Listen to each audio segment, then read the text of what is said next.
we also have a history of kind of moving in and out of Pakistan.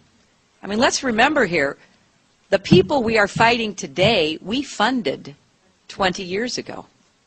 And we did it because we were locked in this struggle with the Soviet Union. They invaded Afghanistan, and we did not want to see them control Central Asia.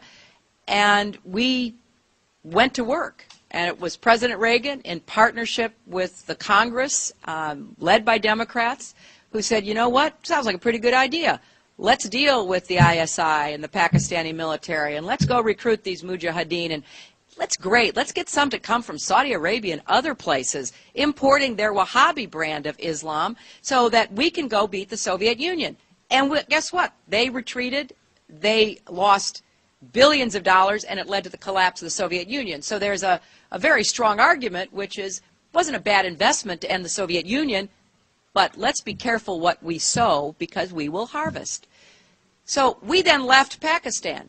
We said, okay, fine, you deal with the stingers that we've left all over your country. You deal with the mines that are along the border. And by the way, we don't want to have anything to do with you. In fact, we're sanctioning you. So we stopped dealing with the Pakistani military and with ISI, and we now are making up for a lot of lost time.